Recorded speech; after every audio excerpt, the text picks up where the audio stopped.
మిత్రులారా, ఈరోజు స్వర్గీయ శ్రీ రాజీవ్ గాంధీ గారి విగ్రహావిష్కరణ కార్యక్రమంలో సహచర మంత్రివర్గ సభ్యులు, పిసిసి అధ్యక్షులు, పార్లమెంట్ సభ్యులు, శాసనమండలి సభ్యులు, శాసన సభ్యులు, ఇతర ప్రజాప్రతినిధులు, కాంగ్రెస్ పార్టీ కార్యకర్తలు, రాజీవ్ గాంధీ అభిమానులు, మరీ ముఖ్యంగా ఆనాడు రాజీవ్ గాంధీతో కలిసి పనిచేసిన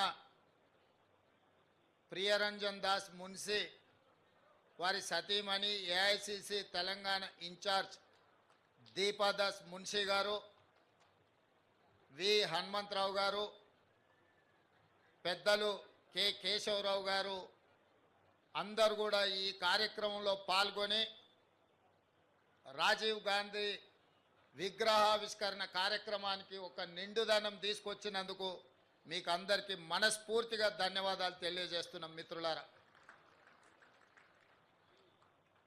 మిత్రులారా, ఇది రాజకీయ వేదిక కాదు. రాజకీయపరమైన అంశాలు ప్రస్తావించడం నాకు పెద్దగా ఇష్టం లేదు. కానీ జరుగుతున్న పరిణామాలు, కొంతమంది మాట్లాడుతున్న మాటలను దృష్టిలో పెట్టుకొని త్యాగం అంటే ఏందో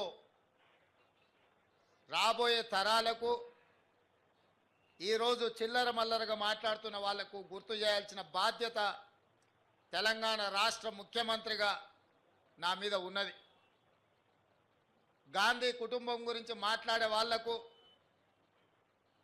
అడ్డగోలుగా ఆస్తులు సంపాదించి 1000 కోట్లు కూడబెట్టుకున్న వాళ్లకు, మోతీలాల్ నెహ్రూ గారు వజ్రాల వ్యాపారం చేసి సంపాదించిన 1000 కోట్ల రూపాయల సంపదను జాతికి అంకితం చేసిన విషయాన్ని ఈరోజు నేను గుర్తు చేయదలుచుకున్నా.